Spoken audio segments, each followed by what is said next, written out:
सद्दाम हुसैन की मौत के बाद Final moments with Ladies and gentlemen, we got him. दुनिया में सिर्फ एक ही लीडर ऐसा था जिसने सद्दाम हुसैन के लिए आवाज उठाई, जिसका नाम था Muammar कद्दाफी। Mad dog of the Middle East.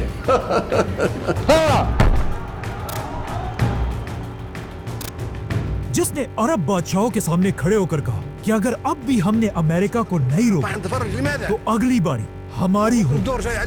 जिस पर सारे अरब बादशाह उस पर हंस रहे थे, लेकिन कद्दाफी की ये बात बिल्कुल सही थी, क्योंकि सद्दाम हुसैन को मारने के बाद अमेरिका का नेक्स्ट टारगेट मुअम्मर कद्दाफी था। announced the death of Muammar Gaddafi. लेकिन आखिर कद्दाफी में इतनी हिम्मत आई कहां से? कद्दाफी के मुल्क लीबिया को आज से 1400 साल पहले हजरत उमर की खिलाफत में मुसलमानों की फौज ने फतह किया था, और हजरत उमर ने लीबिया को ऐसा फतह किया था कि अगले 1300 साल तक कोई भी मुसलमानों से लीबिया नहीं छीन सका। लेकिन आखिर उस्मानिया खिलाफत के आखिरी सालों में इटली ने मुसलमानों से लीबिया छीन लिया, जिसके बाद लीबिया के मुसलमानों और इटालियंस के दरमियान आजादी की जंग कई सालों तक चलती रही, जिसमें लीबिया के मुसलमानों के लीडर का नाम था उमर मुख्तार, जिसके बाद उमर मुख्तार को तो फांसी दे दी गई। Omar Mukhtar is dead by hanging. लेकिन इसी उमर मुख्तार के फौज में एक बहुत ही गरीब सिपाही था। जैसे ही वर्ल्ड वॉर 2 शुरू हुआ, इस गरीब सिपाही के झोंपड़ी में एक बच्चा पैदा हुआ, जिसका नाम रखा गया मुअम्मर कद्दाफी। कद्दाफी का बाप उसे बचपन से उमर मुख्तार की बहादुरी की कहानियां सुनाया करता था, जिससे कद्दाफी को अपनी जिंदगी का मकसद मिला। और जब कद्दाफी की एज सिर्फ 9 साल थी, लीबिया को उसकी आजादी मिली। लेकिन ये आजादी सिर्फ नाम की आजादी थी। दुनिया के सुपर पावर्स ने मिलकर लीबिया में अपना पपेट बादशाह बिठाया था। आजादी मिलने के बाद भी लीबिया दुनिया के सबसे गरीब और बैकवर्ड इलाकों में था, लेकिन बहुत जल्द ये सब बदलने वाला था, क्योंकि लीबिया में दुनिया की सबसे बड़ी ऑयल की डिस्कवरी हुई। अचानक लिबियंस दुनिया के सबसे गरीब लोगों से दुनिया के सबसे अमीर लोग बनने लगे। एक आम लिबियन जो अब तक सिर्फ $30 कमाता था, कुछ ही सालों में $2000 कमाने लगा। लेकिन एक पपेट बादशाह होने की वजह से उसने लिबिया के सारे तेल का कंट्रोल अंग्रेजों के हवाले किया था, जिससे लिबिया की आवाम अपने बादशाह से नफरत करने लगी थी। इसीलिए लिबिया की आवाम अपने बादशाह के खिलाफ बगावत करने लगी, जिनमें एक यंग ऑफिसर कद्दाफी भी शामिल था। लेकिन इस छोटी मोटी बगावत से लिबिया के बादशाह को कोई फर्क नहीं पड़ा। लिबिया के बादशाह को असल धचका तब मिला जब एक बार फिर इजराइल और अरबों की जंग शुरू हुई, जिसमें ऑलमोस्ट सारे अरब मिलकर इजराइल के खिलाफ लड़ रहे थे। लेकिन सिर्फ लिबिया का बादशाह एक पपेट होने की वजह से बिल्कुल खामोशी से छुप कर बैठा था, जिसके बाद सिर्फ 6 दिनों में बड़े बड़े अरब कंट्रीज इजराइल से बेशर्मी से हार गए, जिसे देखकर लिबिया की आवाम इस सब का ब्लेम सीधा अपने बादशाह पर डालने लगी, और बादशाह के खिलाफ बगावत इतनी बढ़ गई कि आखिर वो लिबिया को छोड़कर फरार हो गया। और यहाँ से लिबिया में एक खतरनाक रेस शुरू हुई कि कौन लिबिया का तख्त संभालेगा। एंड ऑफ कोर्स पूरी दुनिया लिबिया के आर्मी चीफ की तरफ देख रही थी, और बिल्कुल ऐसा ही हुआ। लिबिया की आर्मी ने बादशाह के खिलाफ बगावत कर दी। आर्मी ने लिबिया के सारे एयरपोर्ट्स, रेडियो स्टेशन, हर चीज पर सिर्फ 2 घंटों के अंदर अंदर कब्जा कर लिया, और अब सब इंतजार कर रहे थे कि कब आर्मी चीफ आकर लिबिया के कौम से खिताब करेंगे। जैसे ही रेडियो पर स्पीच शुरू हुई, लोग ये देखकर हैरान रह गए कि ये तो आर्मी चीफ है ही नहीं, बल्कि आर्मी चीफ को तो इस सबसे पहले गिरफ्तार कर लिया गया था। असल में ये सारी बगावत सिर्फ 27 साल के लड़के कैप्टन कद्दाफी ने अपने कुछ फौजी दोस्तों के साथ मिलकर की थी। इस तरह कद्दाफी एक ही दिन में फौज के एक आम से कैप्टन से सिर्फ 27 साल की एज में पूरी फौज का आर्मी चीफ बना। कद्दाफी ने अपनी पहली स्पीच में मार्शल लॉ का ऐलान किया। सारे मुल्क में मार्शल लॉ नाफिज कर दिया गया है। सॉरी, ये वाला मार्शल लॉ नहीं, ये वाला। मेरे अजीज हम वतनों, मुल्क में मार्शल लॉ नाफिज कर दिया गया है। कद्दाफी ने आते ही सबसे पहले लिबिया के अंदर सारे अमेरिका के फौजियों को फुल स्पीड बाहर निकलने का हुक्म दिया। लिबिया के ऑयल पर कब्जा करने वाले सारे अंग्रेजों को भी बाहर निकाल दिया और लिबिया की सारी ऑयल को पहली बार अपने कंट्रोल में लिया। नाउ जैसे ही गद्दाफी लिबिया का लीडर बना, उसके कुछ ही अरसे बाद एक बार फिर पाकिस्तान और इंडिया की जंग शुरू हुई।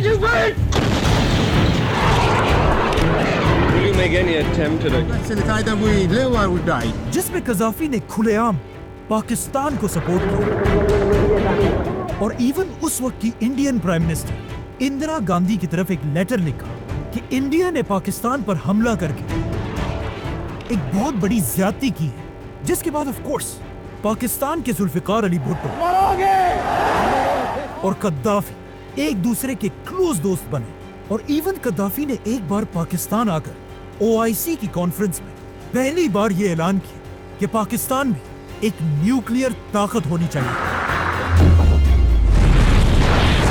और यहां से पाकिस्तान और लिबिया के दरमियान एक सीक्रेट प्लान शुरू हुआ, जिसमें लिबिया के साइंटिस्ट पाकिस्तान के साइंटिस्ट से न्यूक्लियर टेक्नोलॉजी खरीदने लगे। लेकिन ये दोस्ती ज्यादा अरसा चली नहीं, क्योंकि इस सब के कुछ ही अरसे बाद पाकिस्तान में भी मार्शल लॉ लगा। सारे मुल्क में मार्शल लॉ नाफिज कर दिया गया है, जिसके बाद जुल्फिकार अली भुट्टो को फांसी दे दी। There were 7 judges and it is entirely up to them.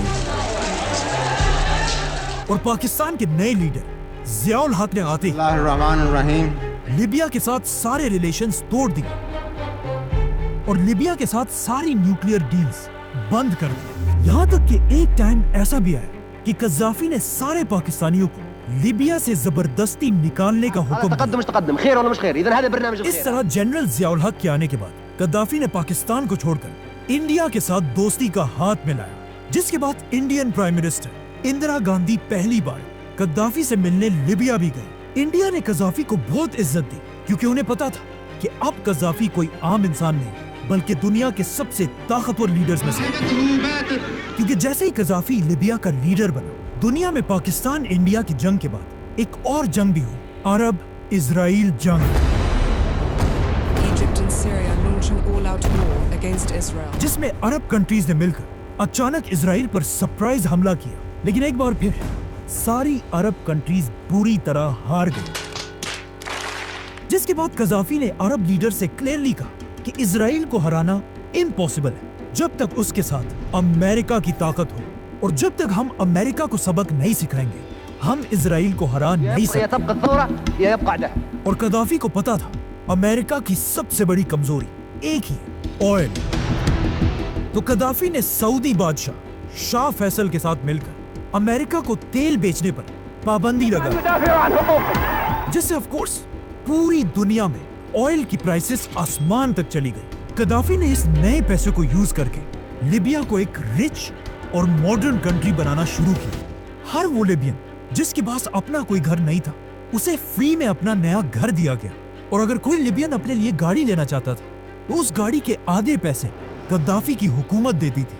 और लिबिया में जो भी यंग लड़का शादी करना चाहे उसे ऑलमोस्ट 1 करोड़ रुपए दिए जाते थे। और सिर्फ यही नहीं, गद्दाफी ने एक और भी बहुत इंपॉर्टेंट काम किया। दुनिया में मुसलमानों की तारीख की सबसे बड़ी फिल्म बनने जा रही थी, द मैसेज,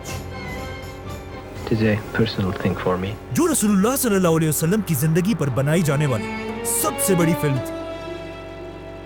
लेकिन मसला यह था कि दुनिया में कोई भी इस्लामिक मुल्क ये फिल्म बनाने के लिए तैयार नहीं था, क्योंकि बहुत सारे इस्लामिक स्कॉलर्स इस फिल्म के बनने के खिलाफ। लेकिन गद्दाफी को इस सब की कोई परवाह नहीं थी। उसने इस फिल्म के डायरेक्टर को अपने पास लिबिया बुलाया और उसे मिलियंस ऑफ डॉलर्स दिए और लिबिया में ये फिल्म बनाने का हुक्म दिया। इस फिल्म के लिए गद्दाफी के दिए हुए पैसों से लिबिया में बड़े बड़े सेट्स बनाए गए। और जब इस फिल्म में जंगे बदर और जंगे ओहद शूट करने का टाइम आया तो इस फिल्म के डायरेक्टर को जंग के सीन्स शूट करने के लिए बहुत सारे लोगों की जरूरत थी, जिसके लिए गद्दाफी ने अपने ही फौज के लोग भेजकर ये फिल्म कंप्लीट कराई। इस सब से गद्दाफी अरब और मुसलमान दुनिया में एक बहुत बड़ा लीडर बन चुका था। लेकिन अब भी अरब दुनिया में एक लीडर ऐसा था जो गद्दाफी से भी बड़ा था, सऊदी अरब का शाह फैसल। لیکن جیسے ہی شاہ فیصل کو شہید کر دیا گیا، قذافی عرب دنیا کا سب سے پاپولر لیڈر بنا، جس کے بعد قذافی نے اپنی فیمس گرین بک لکھی اور دنیا میں عربوں کے لیے ایک نئے نظام کا اعلان کیا جو زیادہ چلی تو نہیں، لیکن قذافی سب سے اپنے آپ کو واقعی عرب دنیا کا سب سے بڑا لیڈر ماننے لگا۔ لیکن یہاں سے قذافی کو چیلنج کرنے کے لیے دنیا میں ایک نیا لیڈر آیا، صدام حسین۔ صدام حسین نے پریزیڈنٹ بنتے ہی امریکہ اور عرب لیڈرز کے کہنے پر اپنے بالکل پاس ہی ایک ملک ایران کے خمینی پر حملہ کر دیا۔ الخميني يجوز يزعل من كلمة دجال، الدجال مربع، جس میں دنیا کے سارے عرب لیڈرز نے مل کر صدام حسین کو ایران کے خلاف سپورٹ کیا، سوائے ایک عرب لیڈر کے، معمر قذافی۔ قذافی نے صدام حسین سے کلیئرلی کہا کہ تم صرف امریکہ کے کہنے پر اس جنگ میں معصوم مسلمانوں کو شہید کر رہے ہو، جس کا صدام حسین نے قذافی کو بہت ہی سخت جواب دیا۔ صدام حسین نے قذافی کی طرف ایک میسج بھیجا کہ اس جنگ میں ہمارے مرنے والے تو جنت جائیں گے، لیکن ایران کے مرنے والے بالکل تمہارے باپ کی طرح دوزخ کی آگ میں جلیں گے۔ اب کسی کے باپ کو ایسے گالی دی جائے، اسے تو کوئی عام انسان بھی برداشت نہیں کر سکتا۔ اور پھر قذافی تو قذافی تھا۔ قذافی لیبیا سے ایران کی مدد کے لیے گنز اور ڈالرز بیچنے لگے، جس کے بعد ایران قذافی کی مدد سے صدام حسین سے یہ جنگ جیتنے لگا۔ یہ دیکھ کر صدام حسین کے اس زمانے میں دوست امریکہ اسے بچانے کے لیے اس جنگ میں کودا۔ امریکہ نے ایران کو ڈرانے کے لیے اپنے بڑے بڑے جنگی جہاز ایران کے بارڈر پر لا کر کھڑے کر دیے، یہاں تک کہ امریکہ نے ایک بار ایران کے ایک پیسنجر جہاز کو بھی اپنے میزائل سے اڑا دیا اور 300 انوسنٹ لوگوں کو شہید کر دیا۔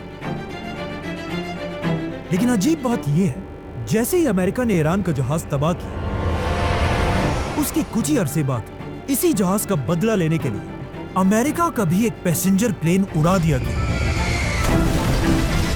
اب اس جہاز کے گرنے کے بعد جب اس کی انویسٹیگیشن کی گئی تو پتا چلا کہ اس جہاز کو گرانے کا ماسٹر مائنڈ ایک لیبین پروفیسر ہے، Abdelbasit al-Megrahi carried out Mr. Gaddafi's order. جس کے بعد امریکہ نے اس جہاز کا سارا الزام معمر قذافی پر Mr. ڈالا، Gaddafi personally ordered the bombing. کیونکہ اس جہاز کے گرنے سے پہلے بھی قذافی نے کچھ ایسی حرکتیں کی تھی۔ لندن میں ایک بار لیبیا کی ایمبیسی کے سامنے کچھ لوگوں نے قذافی کے خلاف پروٹیسٹ کیا،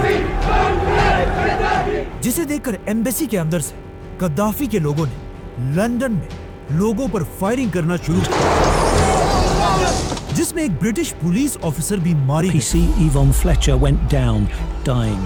اور آخر جرمنی میں امریکن آرمی پر بم حملے کے بعد Bomb killed an American soldier and injured hundreds. امریکہ نے قذافی کو سبق سکھانے کا فیصلہ کیا۔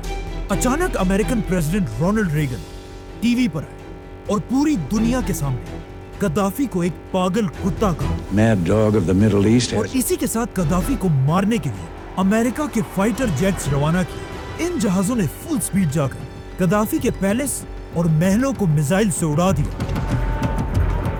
ان حملوں سے قذافی کی چھوٹی سی اڈاپٹڈ بیٹی ہانا قذافی شہید ہو گئی۔ Our small adopted daughter was killed. اب قذافی تو بچ گیا، لیکن امریکہ نے قذافی کی کمر توڑنے کے لیے لیبیا پر بڑے بڑے sanctions, political or military sanctions. جس کے بعد امریکہ کے ڈر سے دنیا کا ہر ملک اپنے آپ کو قذافی سے دور کرنے لگا اور لیبیا کی اکانومی تیزی سے نیچے گرنے لگی۔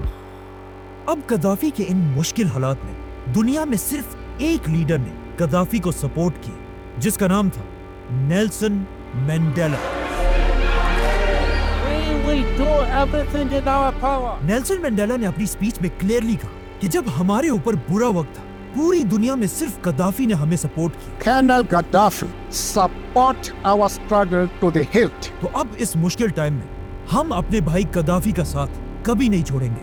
قذافی اور مینڈیلا ایک دوسرے کے اتنے قریب تھے کہ نیلسن مینڈیلا نے اپنے نواسے کا نام زونڈوا قذافی مینڈیلا رکھا۔ لیکن مینڈیلا کے سپورٹ کے بعد بھی لیبیا کی اکانومی امریکہ کے سینکشنز کی وجہ سے تیزی سے گرتی رہی، لیکن قذافی کو اس سب کی کوئی پرواہ نہیں تھی۔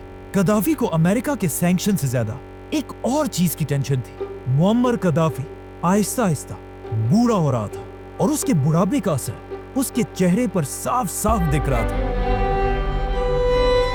इस मसले को हल करने के लिए गद्दाफी ने अपनी प्लास्टिक सर्जरी के लिए पूरी दुनिया से डॉक्टर्स अपने घर बुलाए, जिसमें ब्राजील, इटली और इवन पाकिस्तानी डॉक्टर्स भी शामिल थे।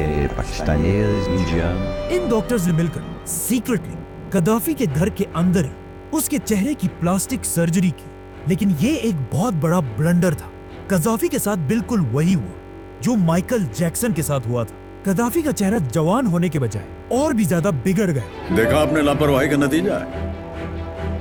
जो एक बहुत ही बड़ा मसला था, क्योंकि गद्दाफी को सबसे ज्यादा अपने लुक्स और पर्सनैलिटी की परवाह होती थी और अपने आप को बाकी सारे लीडर से डिफरेंट दिखाने के लिए गद्दाफी बार बार अजीब अजीब हरकतें करता था। जब भी गद्दाफी किसी दूसरे मुल्क का दौरा करता था, वहां वो किसी होटल या घर में रहने के बजाय खुद अपना टेंट लगाकर उसी में रहता था।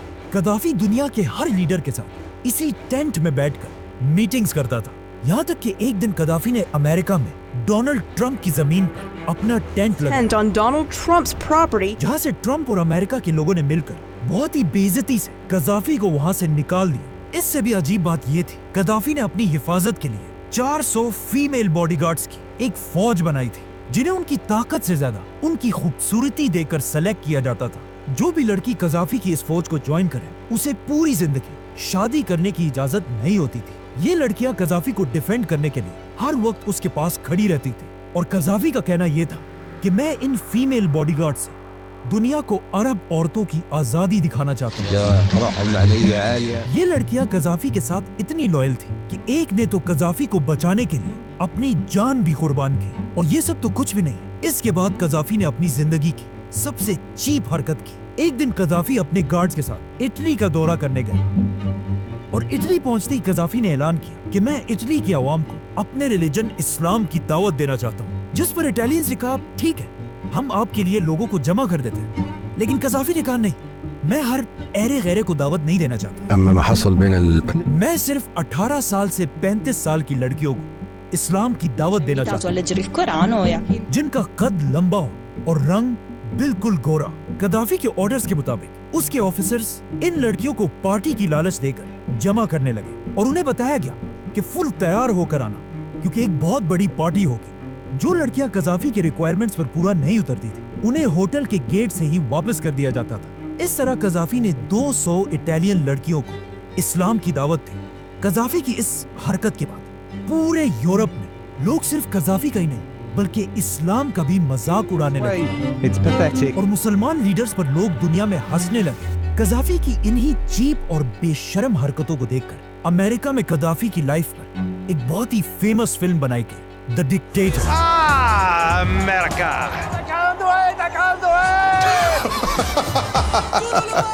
What is the question? What is the question? ये तो गद्दाफी की पर्सनल लाइफ थी, लेकिन अब भी अमेरिका के सैंक्शंस की वजह से गद्दाफी का लिबिया बिल्कुल टूट चुका था। लेकिन गद्दाफी अकेला नहीं था जिस पर अमेरिका ने सैंक्शंस लगाए। Unilateral sanctions. गद्दाफी से भी ज्यादा खतरनाक सैंक्शन अमेरिका ने एक दूसरे लीडर सद्दाम हुसैन पर लगाए थे, क्योंकि अमेरिका गद्दाफी से ज्यादा सद्दाम की ताकत से डरता था। इसीलिए अमेरिका सैंक्शंस के साथ साथ सद्दाम हुसैन पर एटम बॉम्ब के झूठे इल्जाम लगाने लगा, जिसके बाद आखिर अमेरिका के प्रेसिडेंट जॉर्ज बुश ने टीवी पर आकर कहा कि सद्दाम हुसैन और उसके बेटों के पास सिर्फ 2 दिन का टाइम है कि वो इराक को छोड़कर भाग जाए, वरना अमेरिका उन्हें खत्म कर देगा। और जब सद्दाम इराक को छोड़कर नहीं भागा, अमेरिका ने अपनी पूरी ताकत के साथ इराक पर हमला किया।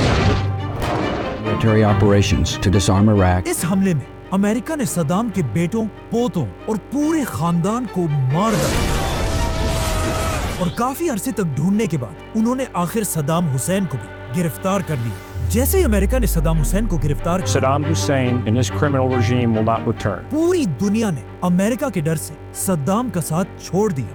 लेकिन अब जब कोई भी सद्दाम की मदद के लिए तैयार नहीं था, यहाँ पर सद्दाम का पुराना दुश्मन उसकी मदद के लिए आया, मुअम्मर गद्दाफी। जैसे ही सद्दाम को अदालत के सामने पेश किया गया, गद्दाफी ने अपनी इकलौती बेटी आयशा गद्दाफी को लिबिया से इराक में सद्दाम का केस लड़ने के लिए भेजा। عائشہ قذافی نے صدام کے لائرز کے ساتھ مل کر اسے امریکہ سے بچانے کی بہت کوشش کی، لیکن جب انہیں پتا چلا کہ اب ان کے پاس کوئی اور راستہ نہیں، صدام کو پھانسی ہو کر رہے گی، تو اس نے سیدھا یہ خبر لیبیا میں اپنے باپ قذافی تک پہنچائی۔ لیکن قذافی نے ہار نہیں مانی۔ قذافی کسی طرح اپنے سیکرٹ نیٹ ورکس کو یوز کر کے صدام حسین کے جیل تک پہنچا، اور اس نے صدام حسین کی جیل کے باہر امریکن گارڈز کو بہت سارے پیسوں کی لالچ دے کر صدام حسین کو وہاں سے فرار کرنے کی کوشش کی۔ لیکن قذافی کے ان سارے پلانز کا کسی طرح عراق کے ججز کو پتا چلا، جنہوں نے مجبوراً صدام کی پھانسی کو، جو کافی عرصہ بعد ہونی تھی، اسے آگے کر کے فوراً صدام حسین کو موت کی سزا سنائی اور صدام حسین کو مار دیا گیا۔ صدام کو مار کر امریکہ نے عراق کو تباہ و برباد کر دیا، جس کے بعد کچھ ہی سالوں میں عراق میں 1 ملین لوگ مارے گئے، جس کی وجہ سے لوگ امریکہ سے اتنی نفرت کرنے لگے کہ جب امریکہ کا پریزیڈنٹ بش پہلی بار عراق وزٹ کرنے گیا تو وہاں اسے سب کے سامنے جوتے مارے گئے۔ بائی دا وے، جس بندے نے یہ جوتے مارے تھے اسے بھی اس کے بعد گرفتار کر لیا گیا اور اس پر بڑے بڑے کیسز بنائے گئے۔ لیکن اگین اس بندے کی مدد کے لیے بھی ایک بار پھر قذافی پہنچا، اور قذافی کی بیٹی عائشہ قذافی نے اس بندے کو امریکہ کے صدر پر حملے کے بعد بچا لیا۔ اب صدام پر تو امریکہ نے ایٹم بم کے جھوٹے بہانے بنا کر حملہ کیا، لیکن صدام پر حملے کے کچھ ہی عرصے بعد ایک بہت ہی عجیب واقعہ ہوا۔ دبئی سے ایک بہت بڑی کارگو شپ لیبیا کی طرف بڑھ رہی تھی۔ امریکہ کو کسی طرح خبر ملی کہ یہ شپ کوئی عام شپ نہیں، بلکہ اس میں ایٹم بم بنانے کے 1000 ٹیوبز پڑے ہوئے ہیں۔ اسی لیے اس شپ کے لیبیا پہنچنے سے پہلے امریکہ نے اسے اٹلی کے پورٹ کے قریب روک لیا اور اس کے اندر ایٹم بم کے سارے کنٹینرز روک لیے۔ اب تک امریکہ ایٹم بم کے سارے الزام صدام حسین پر لگا رہا تھا، لیکن یہاں سے پہلی بار امریکہ کی نظریں لیبیا کے قذافی پر پڑی۔ قذافی سب سے پہلے امریکہ کے ہاتھوں صدام کی تباہی دیکھ چکا تھا، اسی لیے قذافی نے اپنے آپ کو بالکل بدل دی اور اعلان کیا کہ آج کے بعد لیبیا کبھی بھی ایٹم بم بنانے کی کوشش نہیں کرے گا۔ لیکن امریکہ یہاں رکا نہیں۔ امریکہ اتنا غصے میں تھا کہ امریکہ کے پریزیڈنٹ نے اعلان کیا کہ ہم صرف لیبیا کو نہیں بلکہ اس شپ کے سپلائرز کو بھی ڈھونڈ ڈھونڈ کر پکڑیں گے۔ اینڈ آف کورس امریکہ کے اتنے پریشر کے بعد قذافی نے وہ سارے نام امریکہ کے سامنے رکھے جنہوں نے قذافی کو ایٹم بم بنانے میں مدد کی، جس میں سب سے ٹاپ پر نام ایک ہی آدمی کا تھا، پاکستانی سائنٹسٹ عبدالقدیر خان۔ یہ دیکھ کر امریکہ نے لیبیا کو چھوڑ کر پاکستان کا گلا دبایا، مطلب پاکستان پر سخت سینکشنز لگائے، جس کی وجہ سے لیبیا کے ساتھ ساتھ اب پاکستان کی اکانومی بھی نیچے گرنے لگی۔ تو اب پاکستان کو بچانے کے لیے اچانک ایک دن عبدالقدیر خان ٹی وی پر آئے اور ان ساری چیزوں کی ذمہ داری اپنے سر پر لی اور پوری قوم سے معافی مانگی۔ My dear brothers and sisters, I have chosen to appear before you. جس کے بعد پاکستان کی حکومت نے انہیں گرفتار کر لیا اور اپنے گھر میں بند کر دیا۔ قذافی نے بہت ہی چالاکی سے پاکستان کو قربانی کا بکرا بنا کر اپنے آپ کو بچا لیا، اور صدام کی تباہی دیکھنے کے بعد اب قذافی بالکل بدل چکا تھا۔ قذافی نے اپنی پرانی ساری باتیں بھلا کر پہلی بار امریکہ کی طرف دوستی کا ہاتھ بڑھایا اور ان سارے فیملیز کو پیسے دیے جن کے لوگوں کو لیبینز نے جہاز میں مارا تھا۔ یہ دیکھ کر امریکہ نے بھی لیبیا سے سارے سینکشنز ہٹا دیے اور اب سپر پاور امریکہ کے سامنے جھکنے کی وجہ سے لیبیا کی اکانومی دوبارہ اوپر جانے لگی، جس کے بعد کچھ سال تو قذافی بالکل چپ کر کے بیٹھا رہا۔ لیکن آف کورس قذافی تو قذافی تھا۔ امریکہ کے ساتھ دوستی کے کچھ ہی سال بعد جیسے ہی لیبیا کی اکانومی دوبارہ مضبوط ہوئی، قذافی ایک بار پھر وہی پرانی حرکتیں کرنے لگا۔ لیکن اب قذافی عربوں اور مسلمانوں سے تھک چکا تھا اور اس نے اپنا سارا رخ انہیں چھوڑ کر افریقہ کی طرف کیا اور کہا کہ آج کے بعد the Arab world is dead، اور قذافی نے اعلان کیا کہ آج کے بعد افریقہ میں کوئی بھی ملک امریکہ کے ساتھ ڈالرز میں بزنس نہیں کرے گا، بلکہ امریکہ کو افریقہ سے کوئی بھی چیز خریدنے کے لیے صرف اور صرف گولڈ دینا ہوگا، جو امریکہ کے ڈالر اور اکانومی کے لیے سب سے بڑا دھچکا تھا۔ اور قذافی کے اس پلان کو افریقہ کے بڑے بڑے لیڈرز نے خوشی سے ایکسپٹ کیا اور افریقہ کے سارے لوکل لیڈرز نے مل کر قذافی کو ایک نیا ٹائٹل دیا، افریقہ کا شہنشاہ، the king of kings۔ اور اس نئے ٹائٹل کے ساتھ ہی قذافی کو اپنی کھوئی ہوئی عزت دوبارہ ملی، جس کے بعد عرب دنیا کے لیڈرز کی سب سے بڑی کانفرنس ہوئی جس میں قذافی نے سب کے سامنے کھڑے ہو کر کہا کہ اگر ہم عرب لیڈرز ایک نہ ہوں تو امریکہ صدام کے بعد ہم میں سے کسی ایک کی باری ہوگی. اور ساتھ ہی قذافی نے کہا کہ جس طرح پاکستان اور انڈیا کے پاس بھی ایٹم بم ہے، ہم عربوں کا بھی اپنا ایٹم بم ہونا چاہیے. اور صرف یہی نہیں، اگلے سال اسی کانفرنس میں قذافی نے سب کے سامنے سعودی بادشاہ کنگ عبداللہ سے کہا کہ تم سعودی بادشاہوں کی کوئی اوقات نہیں، تمہیں تو برٹش نے لا کر بٹھایا اور آج امریکہ تمہیں پال رہا ہے اور امریکہ کے بغیر تمہاری کوئی حیثیت نہیں. تم سارے سعودی امریکہ کے پپٹس ہو. اصل میں عرب دنیا کا سچا لیڈر میں افریقہ کا شہنشاہ ہوں اور میں پوری اسلامک دنیا کا امام ہوں. جس پر کنگ عبداللہ نے اسے جواب دیا کہ قذافی تمہاری قبر تمہیں بلا رہی ہے. لیکن قذافی یہاں رکا نہیں. اس کے کچھ ہی عرصے بعد قذافی نے پہلی بار اپنی 40 سال کی حکومت میں امریکہ کا دورہ کیا. یہ قذافی کا پہلا اور آخری دورہ تھا جہاں UN کی کانفرنس کے لیے دنیا کے سارے لیڈرز موجود تھے. ہر لیڈر کو بولنے کے لیے 15 منٹس کا ٹائم دیا گیا تھا، لیکن قذافی سٹیج پر چڑھ کر 90 منٹس تک بولتا رہا. اس بیچ میں قذافی نے بہت ہی خطرناک باتیں کی. قذافی نے کہا سب سے پہلے تو ہمیں سیکیورٹی کاؤنسل کا نام بدل دینا چاہیے اور اسے سیکیورٹی کاؤنسل کی جگہ شیطان کا کاؤنسل کہنا چاہیے. اور اسی سپیچ کے درمیان قذافی نے بہت جذباتی ہو کر سب کے سامنے UN چارٹر کا ایک حصہ پھاڑ دیا. اور اس سب کے بعد قذافی نے UN کے لیڈر سے کہا کہ اگر تم لوگوں کے پاس فلسطین کے مسئلے کا حل نہیں تو یہ دیکھو، اس کتاب میں نے فلسطین کے پورے مسئلے کا حل لکھ دیا ہے. جس کے بعد قذافی نے یہ کتاب سیدھا UN کے لیڈر کے منہ پر مارا. اب فلسطین کے مسئلے کا حل تو آج تک نہیں نکلا، لیکن ان حرکتوں سے قذافی کی موت کا وقت بہت ہی قریب آ چکا تھا. عرب سپرنگ.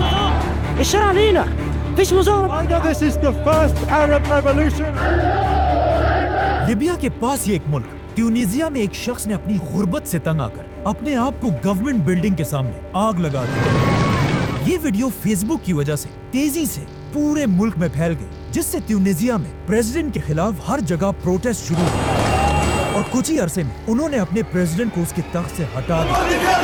ٹیونیزیا کی عوام کی یہ کامیابی انٹرنیٹ کی وجہ سے پورے عرب دنیا میں پھیل گئی، جسے دیکھ کر ایجپٹ کی عوام بھی ان سے انسپائر ہوئی اور اپنے پریزیڈنٹ کے خلاف بھی پروٹیسٹ کرنے لگے. اور ایجپٹ کے لوگوں نے اپنے پریزیڈنٹ کو بھی 30 سال کی حکومت کے بعد ہٹا دیا. اب قذافی کے دونوں سائڈز پر عوام نے امریکہ کے آشرواد سے اپنے بادشاہوں کو ہٹا دیا، جس کے بعد اب باری قذافی کی تھی. امریکہ آہستہ آہستہ لیبیا کے لوگوں کو قذافی کے خلاف بھڑکانے لگا، جس سے ہر جگہ قذافی کے خلاف بغاوتیں ہونا شروع ہوئی. لیکن جب ایک انٹرویو میں قذافی سے ان بغاوتوں کے بارے میں پوچھا گیا تو قذافی نے جواب دیا کہ میں 40 سال سے لیبیا کا لیڈر ہوں. تمہیں کیا لگتا ہے لوگ میرے خلاف بغاوت کریں گے؟ لیکن اصل میں ایسا بالکل بھی نہیں تھا. قذافی نے ان بغاوتوں کو روکنے کے لیے اپنی آرمی کو ہزاروں لیبینز کو مارنے کا حکم دیا اور ان حملوں کا قذافی کو بہت فائدہ بھی ہو رہا تھا، کیونکہ قذافی امریکہ اور باغیوں سے یہ جنگ جیت رہا تھا. لیکن امریکہ کو یہ سب منظور نہیں تھا. جیسے ہی قذافی جنگ جیتنے لگا، امریکہ باغیوں کی مدد کے لیے اس جنگ میں کودا اور اپنے فائٹر جیٹ سے قذافی اور اس کے خاندان پر حملے کرنے لگا، جس میں قذافی تو بچ گیا، لیکن اس کے 2 بیٹے اور پوتے پوتیاں مارے گئے. اور اس طرح امریکہ کے جہازوں کے سائے میں لیبیا کے باغی قذافی کے کیپٹل کی طرف تیزی سے بڑھ رہے تھے. لیکن قذافی اپنے باقی بیٹوں اور بیٹی کے ساتھ کیپٹل میں مضبوطی سے کھڑا رہا. لیکن ان سخت حالات میں بھی قذافی بغیر کسی سیکیورٹی کے اپنے کیپٹل میں گھومتا رہا. بلکہ قذافی نے امریکہ کے میزائل سے تباہ ہونے والے اپنے ایک محل میں کھڑے ہو کر سپیچ بھی کی، جس میں قذافی نے اعلان کیا کہ میں ہر باغی کو گھر گھر، شبر شبر، گلی گلی، دار دار، ایک ایک کر کے ماروں گا. فرد فرد حتى تطهر البلد من الدرس والارجاس. لیکن امریکہ کے جہازوں اور میزائلوں نے قذافی کے کیپٹل کو ایسا تباہ کیا کہ قذافی کی ساری فوج بالکل ختم ہو گئی. یہ دیکھ کر قذافی نے اپنی بیٹی کو آخری بار اپنے پاس بلایا اور اسے کہا کہ جتنا جلدی ہو سکے लिबिया को छोड़कर चली जाओ और कदाफी खुद अपने एक बेटे के साथ बहुत सारी आर्मर्ड गाड़ियों को लेकर गायब हो गया। अब अमेरिका, नेटो और बागी सब मिलकर कदाफी को ढूंढ रहे थे, लेकिन बहुत ढूंढने के बाद भी उन्हें कदाफी नहीं मिला। अचानक एक दिन नेटो का एक फाइटर जेट पनाविया टोर्नेडो लिबिया के डेजर्ट्स के ऊपर से गुजर रहा था। इस जहाज के पायलट ने नीचे डेजर्ट में 75 आर्मर्ड गाड़ियों का एक बहुत बड़ा काफला फुल स्पीड भागते हुए देखा। इस जहाज के पायलट ने सीधा ये खबर अमेरिका तक पहुंचाई और अमेरिका के ड्रोन्स ने आकर कदाफी के काफले पर हमला करना शुरू किया। लेकिन 11 गाड़ियों के तबाह होने के बाद कदाफी का काफला फुल स्पीड आगे बढ़ता रहा। लेकिन जैसे ही कदाफी की गाड़ी के बिल्कुल सामने वाली गाड़ी तबाह हुई, कदाफी और उसका बेटा गाड़ी से उतरकर इधर उधर भागने लगे और पीछे से बागियों की गाड़ियां इनका पीछा करने लगी। आखिर कदाफी भाग भाग कर थक गया और बागियों से बचने के लिए एक गटर के पाइप के अंदर छुप गया, जिसके बाद बागियों ने कदाफी के साथियों को मारकर उसे घसीट कर गटर से बाहर निकाला। कदाफी इन यंग बागियों के सामने गिड़गिड़ाने लगा कि बेटा मुझे मत मारो, मैंने किया क्या? ये वही कदाफी था जिसके पास दुनिया के सबसे महंगे महल थे, जो हर टाइम अपने फीमेल गार्ड्स के साथ घूमता फिरता था, बल्कि अपने आप को किंग ऑफ किंग्स कहता था। लेकिन आज कदाफी इन गरीब बागियों से अपनी जिंदगी की भीख मांग रहा था। इसके बाद बागियों ने जो कदाफी के साथ किया वो हम यहाँ एक्सप्लेन भी नहीं कर सकते। कहा जाता है इस वक्त कदाफी के पास अपनी फेमस सोने की पिस्टल भी थी और इसी सोने के पिस्टल से बागियों ने कदाफी को गोली मार दी।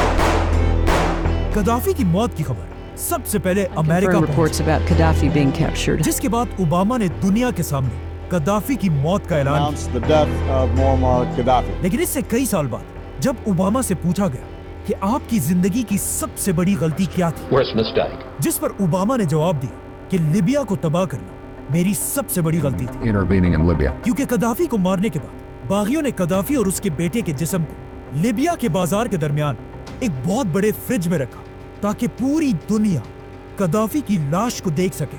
कदाफी को मारना अमेरिका की बहुत बड़ी गलती थी, जिसे आज सब मानते हैं। Libya was a disaster from the standpoint of the way it was handled. क्योंकि कदाफी के मरते लिबिया में एक बहुत बड़ी जंग हुई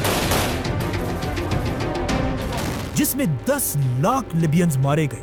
लिबिया की इकोनॉमी बिल्कुल तबाह हो गई। एक आम लिबियन जो कदाफी के दौर में $12,000 कमाता था, अब उसके आधे $6,000 कमाने लगा। और लिबिया जो एक जमाने में दुनिया का सबसे मॉडर्न इलाका था, आज अमेरिका के हमलों की वजह से दुनिया का सबसे खतरनाक इलाका है।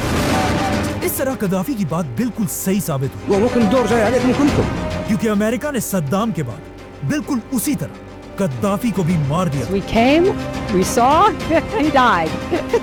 अरब दुनिया में 3 ही ऐसे लीडर्स गुजरे जिन्होंने अमेरिका की आंखों में आंखें डाली थी। एक सद्दाम हुसैन, दूसरा मुअम्मर कद्दाफी और सऊदी बादशाह किंग फैसल। وقد استشهدوا على أرض فلسطين العزيزة. सब्सक्राइब